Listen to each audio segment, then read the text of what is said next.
Alors, peut-être quelques explications sur la régulation émotionnelle, la libération émotionnelle, le nettoyage émotionnel, qui est une capacité naturelle qui est en nous, auquel on peut accéder. Vous pouvez consulter une précédente vidéo pour voir comment on s'en sert. Peut-être je voudrais apporter un petit éclairage un peu dans la mouvance des explications, je dirais modernes, quantiques ou scientifiques sur le sujet. En fait, il suffit juste de réaliser que, en fait, lorsque je suis en difficulté émotionnelle, lorsqu'il y a un blocage émotionnel, c'est comme si, c'est même pas comme si, je pense sérieusement que c'est comme ça que ça se passe. Mon cerveau reptilien capte un changement dans l'environnement, avec mes yeux, mes oreilles, j'en sais rien, d'autres sens, et ça lui rappelle un danger. Et pour lui, danger, c'est danger de mort. Donc, qu'est-ce qu'il dit? Il dit au corps, adrénaline, noradrénaline, tout ça, hop, pour pouvoir fuir, lutter ou se figer. Comportement face à la peur que tous les animaux vont avoir, et nous sommes des mammifères, donc on a aussi ce mécanisme en nous.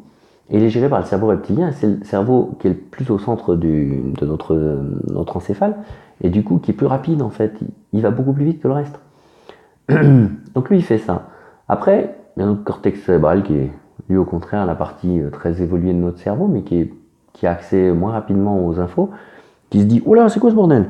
Il y a le corps qui est en train de faire n'importe quoi, là je sens plein de sensations, machin, et il tente une prise en charge de ça. Et l'émotion, c'est la prise en charge loupée par le cortex cérébral de ce qui se passe dans le corps. Donc l'émotion, prise sous ce point de vue-là, est complètement dans le mental. Et donc l'idée, c'est bel et bien de pas, puisque le problème, ce qu'il y a à voir effectivement au niveau du corps, eh ben on va aller le regarder au niveau du corps.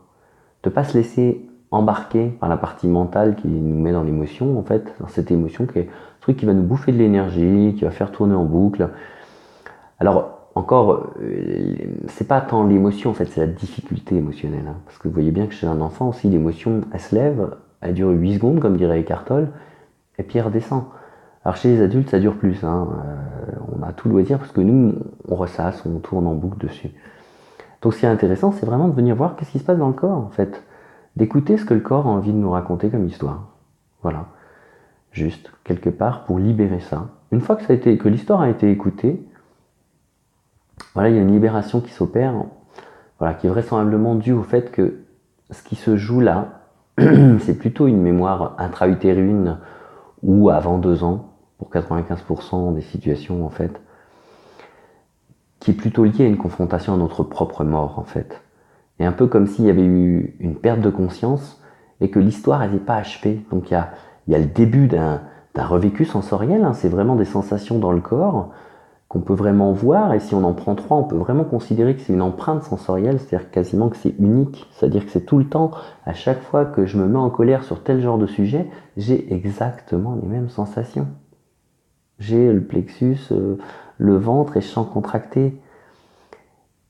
C'est tout le temps la même empreinte, et le jour où j'aurai régulé cette empreinte, elle ne se représentera plus.